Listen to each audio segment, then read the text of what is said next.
The Conjuring movie franchise നമ്മളിൽ നിന്ന് കുറേ പേര് ചെറുപ്പം മുതൽ കണ്ടു വളർന്നു വന്ന ഒരു ഹൊറർ മൂവി ഫ്രാഞ്ചൈസ് ആണ് the Conjuring movie franchise. Even though നമ്മൾ ആ ചെറിയ വയസ്സിൽ ഈ സിനിമകളൊന്നും കാണേണ്ടതായിരുന്നില്ല, we still watched them when they came on TV. And അതിനുശേഷം പേടിച്ചിട്ട് രാത്രി ഉറങ്ങാൻ പറ്റാത്ത സ്ഥിതിയൊക്കെ ഉണ്ടായിട്ടുണ്ടാവണം എന്നാണ് എൻ്റെ വിശ്വാസം. അറ്റ്ലീസ്റ്റ് എൻ്റെ പേഴ്സണൽ എക്സ്പീരിയൻസിൽ അങ്ങനെ തന്നെയായിരുന്നു. ആൻഡ് റീസെൻ്റ് ഇറങ്ങിയ കോൺജറിങ് ലാസ്റ്റ് റൈറ്റ്സിലൂടെ ഈ ഒരു ഫ്രാഞ്ചൈസ് ഒഫീഷ്യലി ഒരു എൻഡിലേക്ക് എത്തിയിരിക്കുകയാണ്. അതുകൊണ്ട് തന്നെ ഞാൻ വിചാരിച്ചു നമുക്ക് എന്തുകൊണ്ട് ഈ ഒരു ഫ്രാഞ്ചൈസിന് ഒരു നൊസ്റ്റാൾജിക് പെർസ്പെക്റ്റീവിൽ നിന്ന് നോക്കിക്കൂടാ. ഈ ഒരു വീഡിയോ തുടങ്ങുന്നതിന് മുന്നേ ഞാൻ ആദ്യം തന്നെ പറയാം, ഞാൻ എല്ലാ കോൺജറിങ് സിനിമകളും കണ്ടിട്ടില്ല. ദ നൺ 2 അതുപോലെ കേഴ്സ് ഓഫ് ല llorona എന്നീ 2 സിനിമകൾ ഞാൻ ഇപ്പോഴും കണ്ടിട്ടില്ല. കാണാനുള്ള പ്ലാൻ ഇപ്പോൾ കറൻ്റ്ലി ഉണ്ടോ എന്ന് ചോദിച്ചാൽ അതില്ല, ബട്ട് മേ ബി കാണുമായിരിക്കും. എന്തായാലും അതിനെപ്പറ്റി ഞാൻ ഇപ്പോൾ കൂടുതൽ ചിന്തിക്കുന്നില്ല. അപ്പോൾ ഞാൻ കണ്ട കോൺജറിങ് മൂവീസിനെ പറ്റിയിട്ട് ഉള്ള എൻ്റെ ഒരു പേഴ്സണൽ എക്സ്പീരിയൻസും അതുപോലെ എൻ്റെ ഒരു ബേസിക് ഒപ്പീനിയനും ആയിരിക്കും ഞാനിവിടെ പറയാൻ പോകുന്നത്. ആൻഡ് നിങ്ങളും കുറേ പേര് കോൺജറിങ് മൂവീസൊക്കെ കണ്ടിട്ടുണ്ടാവുന്നതാണ് എൻ്റെ വിശ്വാസം. സോ നിങ്ങളുടെ ഒപ്പീനിയനും നിങ്ങളുടെ എക്സ്പീരിയൻസ് വിത്ത് കോൺജറിങ് മൂവി ഫ്രാഞ്ചൈസും ഉറപ്പായിട്ടും കമന്റ് സെക്ഷനിൽ ഡ്രോപ്പ് ചെയ്യാൻ മറക്കരുത്. ആദ്യം തന്നെ എന്തായാലും എൻ്റെ ഫേവറേറ്റ് കോൺജറിങ് മൂവി എന്ന് തുടങ്ങാം. And that is none other than the Conjuring 1. ഞാൻ ചെറുപ്പത്തിൽ TV വന്നപ്പോൾ ഇരുന്ന് കണ്ട സിനിമയായിരുന്നു കോൺജറിങ് 1. ആൻഡ് അന്ന് തന്നെ എനിക്ക് ആ ഒരു സിനിമയോട് വല്ലാത്തൊരു താല്പര്യം ഉണ്ടായിരുന്നു, even though the movie scared the crap out of me. And to be honest, currently ഞാൻ ആ ഒരു സിനിമ എനിക്ക് തിരിച്ച് കാണുമ്പോൾ എനിക്ക് ഫീൽ ചെയ്തത് I feel like it's A very creative horror movie. അഥവാ ഈവൻ ദോ ദ സ്റ്റോറി എന്ന് പറയുന്നത് വളരെ ക്ലീഷയാണ്, ഒരു സിമ്പിൾ പൊസഷൻ സ്റ്റോറി ആണെങ്കിൽ പോലും എനിക്ക് ആദ്യത്തെ സ്കെയർസ് വളരെ ക്രിയേറ്റീവായി തോന്നി. അഥവാ instead of like loud jump scarce, majority of the scare scenes എന്ന് പറയുന്നത് വളരെ സട്ടിലായിരുന്നു. കുറച്ച് സൈലൻസിനെ നന്നായി ഉപയോഗിച്ചവർ. അതുകൊണ്ട് തന്നെ ഒരു വളരെ സസ്പെൻസ് നിറഞ്ഞ, ഒരു മിസ്റ്ററി ഫീലിംഗ് നിറഞ്ഞ, വളരെ ഇൻറ്റൻസ് ആയിട്ടുള്ള സ്കെയർ സീൻസ് ആയിരുന്നു ആ ഒരു സിനിമയിലുള്ളത്. And I think that's what makes Conjuring 1 stand out. Otherwise, instead of fully relying on loud jump scares, they relied on that eerie feeling. അല്ലെങ്കിൽ ആ ഒരു സസ്പെൻസ് ഉണ്ടല്ലോ, അഥവാ എന്തോ വരാൻ പോണ് എന്നുള്ള ആ ഒരു ഫീലിങ്ങിൽ കൂടുതൽ ഫോക്കസ് കൊടുത്ത് ഉണ്ടാക്കിയ സ്കെയർ സീൻസ് ആയിട്ടാണ് എനിക്ക് ഈ സിനിമത്തെ ഫീൽ ചെയ്തത്. And that's what makes Conjuring 1 special. But അതേസമയം Conjuring 2 വരുമ്പോൾ I would say it's a complete opposite. അഥവാ മെജോറിറ്റി ഓഫ് ദ സ്കെയർസും ഭയങ്കര loud, over the top and on the face ആയിട്ടുള്ള ജംപ് സ്കെയർസ് ആയിട്ടാണ്. But for some reason that also work, because Conjuring 1 ശേഷം എൻ്റെ personal favourite Conjuring movie എന്ന് പറയുന്നത് അത് Conjuring 2 തന്നെയായിരിക്കും. ആൻഡ് അതിന് മെയിൻ കാരണം it has to be the character of Valak. ആ ഒരു ക്യാരക്ടർ ഡിസൈൻ ചെയ്ത രീതി, ആ ക്യാരക്ടർ വന്നു പോകുന്ന സീനുകൾ and also other scare scenes as well, everything worked. Even though again ആ ഒരു മിസ്റ്ററി, സസ്പെൻസ്, ആ ഒരു ഇൻറ്റൻസ് ഫീലിംഗ് നമ്മൾ മിസ് ചെയ്തെങ്കിൽ പോലും at the end of the day the loud, over the top, on the face jump scares worked because of the way they were executed. And then comes the Conjuring 3 the devil made me do it. സത്യസന്ധം പറയാലോ, എന്നെ ഏറ്റവും കൂടുതൽ നിരാശപ്പെടുത്തിയ Conjuring movie ഏതാണെന്ന് ചോദിച്ചാൽ അത് ഞാൻ പറയാൻ തരാം Conjuring 3 ആണ്. Because Conjuring 3 had so much potential man. അതിൻ്റെ കോൺസെപ്റ്റ് എന്ന് പറയുന്നത് എനിക്ക് ഇപ്പോഴും ഫീൽ ചെയ്യുന്ന one of the best concepts in the whole Conjuring movie franchise. അഥവാ ഹൊറർ എന്ന് പറയുന്ന ജോണറിനോടൊപ്പം കോർട്ട് റൂം ഡ്രാമയും കൂടി മിക്സ് ചെയ്തിട്ടുള്ള ആ ഒരു പരിപാടി, that sound super interesting. But Conjuring 3 might be one of the most boring and forgettable Conjuring movies ever made.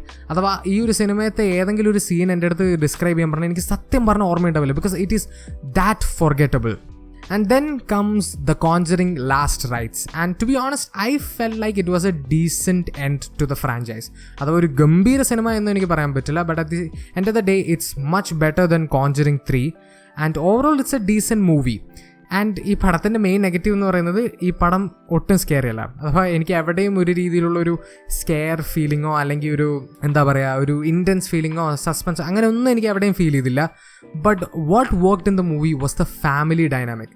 And to be honest, എനിക്ക് ആ സിനിമ കണ്ടപ്പോൾ ഫീൽ ചെയ്ത് അവർ ആ ഹൊറർ ആസ്പെക്റ്റിനെക്കാളും കൂടുതൽ ഫോക്കസ് ചെയ്യുന്നുണ്ടായിരുന്ന ക്യാരക്ടേഴ്സും അവർ തമ്മിലുള്ള ഇൻറ്ററാക്ഷൻസും ആ ഒരു ഫാമിലി ഡൈനാമിക്കിലായിരുന്നു. ആൻഡ് ബിക്കോസ് ഓഫ് ദാറ്റ് ആ ക്യാരക്ടേഴ്സ് നമുക്ക് കണക്റ്റായി, ആ ക്യാരക്ടേഴ്സ് നമുക്ക് വർക്കായി. അതുകൊണ്ട് തന്നെ ആ സീനുകളൊക്കെ കാണാൻ ആക്ച്വലി നല്ല രസമായിരുന്നു. എനിക്ക് ആക്ച്വലി ഹൊറർ സീൻസിനെക്കാളും കൂടുതൽ ഇഷ്ടപ്പെട്ട് വെറുതെ ക്യാരക്ടേഴ്സ് ഇൻറ്ററാക്ട് ചെയ്യുന്ന സീൻസ് ആയിരുന്നു.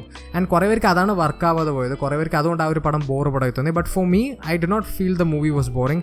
The only issue is that the movie was not really scary. But at the end of the day it's a decent movie in my opinion. So Conjuring മൂവീസിനെ പറ്റി നമ്മൾ സംസാരിച്ചു. So നമുക്കിനി spin of മൂവീസിനെ പറ്റി സംസാരിക്കാം. So obviously we have to talk about Annabelle. And Annabelle 1 is easily my least favorite movie in the whole franchise. It is forgettable, it is not scary, it is incredibly boring and it looks like a low budget movie. And എനിക്ക് ഇപ്പോഴും വിശ്വസിക്കാൻ പറ്റുന്നില്ല Conjuring movie ഫ്രാഞ്ചൈസിന്റെ ഒരു ഭാഗമാണ് Annabelle 1 എന്ന് പറയുന്നത്. Annabelle 1 കാരണം തന്നെ എനിക്ക് Annabelle Comes Homeന് വേണ്ടി പ്രത്യേകിച്ച് വലിയ പ്രതീക്ഷയൊന്നും ഉണ്ടായില്ല. But to be honest, it was the biggest surprise of all time. Like Annabelle Comes Home worked. And അതിന് മെയിൻ കാരണം എന്ന് പറയുന്നത് ഇറ്റ്സ് ദി അറ്റ്മോസ്ഫിയർ. ആ ഒരു ലൊക്കേഷൻ ആൻഡ് ആ ഒരു ലൊക്കേഷനിലൂടെ അവർ ബിൽഡപ്പ് ചെയ്ത ആ ഒരു അറ്റ്മോസ്ഫിയർ എന്ന് പറയുന്നത് was out of this world. And the scares were generic but it worked because again ആ ഒരു അറ്റ്മോസ്ഫിയർ കാരണം ആ ഒരു സ്കെയർസ് ഒക്കെ വർക്കായി.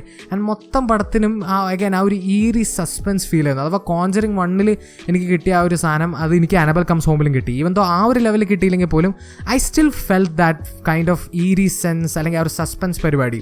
And because of all of this Annabelle comes home is easily one of the best Conjuring movies ever. Then in my opinion ഏറ്റവും rewatchable ആയിട്ടുള്ള ഏറ്റവും entertainment value ഉള്ള Conjuring movie it has to be Annabelle comes home. Annabelle comes ഹോമിനെ പറ്റി ഞാൻ എന്താ പറയുക, it's fun as hell. ഞാൻ എപ്പോൾ ഒരു കോഞ്ചറിങ് മൂവി റീവാച്ച് ചെയ്യണമെന്ന് ആഗ്രഹിക്കുക അപ്പോൾ ഞാൻ അനബൽ കംസ് ഹോം ആണ് യൂഷ്വലി കാണുക. Because it's so fun. Humour അവർ ഈ സിനിമയിൽ ബ്ലെൻഡ് ചെയ്ത രീതി ഒരിക്കലും നമുക്ക് ഓവറായി തോന്നില്ല. It worked perfectly. Scares again generic ആണോ ആണ്, but did it work? It did. It made me scared. It made me feel intense at certain points. അതുപോലെ characters are fun and on top of that നമുക്ക് ക്യാരക്ടേഴ്സിനോട് ഒരു emotional connection feel ചെയ്യും. അതുകൊണ്ടാണ് നമുക്ക് ആ ഒരു ടെൻഷൻ ഫീൽ ചെയ്യുന്നത്. അതുകൊണ്ടാണ് നമുക്ക് അവനെ പറ്റി ചിന്തിച്ച് ഒരു കൈൻഡ് ഓഫ് ലൈക്ക് ഒരു പേടി തോന്നുക. And yeah, it's not like the scariest movie ever made, but I can assure you that it's a very, very entertaining movie and I like it very much. And then finally we have The Nun. ഞാൻ ഏറ്റവും കൂടുതൽ പ്രതീക്ഷയോടെ കാത്തിരുന്നിട്ട് ഏറ്റവും കൂടുതൽ നിരാശപ്പെടുത്തിയ Conjuring movie അത് The Nun തന്നെയായിരിക്കും. I mean obviously Conjuring 2 കണ്ടതിന് ശേഷം നൺ എന്ന് പറയുന്ന ആ ഒരു ക്യാരക്ടറിനെ വെച്ചിട്ട് ഒരു സ്റ്റാൻഡ് അലോൺ മൂവി വരുമ്പോൾ ആരായിരിക്കും excited ആവാണ്ടിരിക്കുക? I was excited and I was so damn disappointed with this movie because again it has nothing. It is again forgettable. It is again not that scary and it is also really boring at certain points. And ഒരു point എത്തിയപ്പോൾ like scary scenes എന്ന് പറഞ്ഞിട്ട് literally നണ്ണ് കിടന്ന അലറിനാണ് ഇവർ കാണിക്കുന്നത്. അത് ഏത് രീതിയിലാണ് ഒരു മനുഷ്യനെ പേടിപ്പെടുത്തുന്നത് എനിക്കറിയില്ല. എനിക്കൊന്നും പേടി തോന്നില്ല സത്യം പറഞ്ഞാൽ. ദ നൺ 1 കണ്ടതോടെ എനിക്ക് നൺ 2 കാണാൻ പ്രത്യേകിച്ച് വലിയ ആഗ്രഹമൊന്നും ഉണ്ടായിരുന്നില്ല. പിന്നെ ആ പടത്തിന് കിട്ടിയ റെസ്പോൺസും കൂടി കണ്ടതോടെ ഉള്ള മൂഡും കൂടി പോയി. Same thing with curse of La Llorona. കുറച്ച് പ്രതീക്ഷയോടെ കാത്തിരുന്ന സിനിമയായിരുന്നു. ബിക്കോസ് അതിൻ്റെ ടീസറും ട്രെയിലർ അതുപോലെ ലല്ലറോണ എന്ന് പറയുന്ന ആ ഒരു ക്യാരക്ടർ ഉണ്ടല്ലോ, ആ ഒരു അർബൻ മിത്ത്, ഞാൻ ആക്ച്വലി അതിന് മുന്നേ കേട്ടിട്ടുണ്ടായിരുന്നു അതിനെ പറ്റിയിട്ട്. എനിക്ക് ഭയങ്കര ഇൻട്രസ്റ്റിംഗ് ആയി തോന്നിയാണ്. അപ്പോൾ കുറച്ച് പ്രതീക്ഷയോടെ ഇരുന്ന സിനിമയായിരുന്നു. അഗൈൻ അതിൻ്റെ റെസ്പോൺസും കേട്ടതോടെ എനിക്ക് ഉള്ള മൂഡും കൂടി പോയി അത് കാണാനുള്ള. But yeah, that's my perspective on the Conjuring horror movie franchise. നിങ്ങളും കുറേ പേര് ഈ സിനിമകളൊക്കെ കണ്ടിട്ടുണ്ടാവുന്നതാണ് എൻ്റെ വിശ്വാസം. സോ നിങ്ങളുടെ ഒപ്പീനിയൻസ് അതുപോലെ നിങ്ങളുടെ പേഴ്സണൽ എക്സ്പീരിയൻസ് അതുപോലെ കോഞ്ചറിങ് മൂവി ഫ്രാഞ്ചൈസ് എന്ന് പറയുന്നത് നിങ്ങൾക്ക് എത്ര സ്പെഷ്യലാണ് എന്നുള്ളതൊക്കെ നിങ്ങൾ കമൻറ്റ് സെക്ഷനിൽ ഡ്രോപ്പ് ചെയ്യാൻ മറക്കരുത്. ആൻഡ് വീഡിയോ ഇഷ്ടപ്പെട്ടെങ്കിൽ ലൈക്ക് ചെയ്യുക, ഷെയർ ചെയ്യുക, സബ്സ്ക്രൈബ് ചെയ്യുക, നോട്ടിഫിക്കേഷൻ ബെൽ അമർത്താൻ മറക്കരുത്. And I will see you guys in next video. Bye by.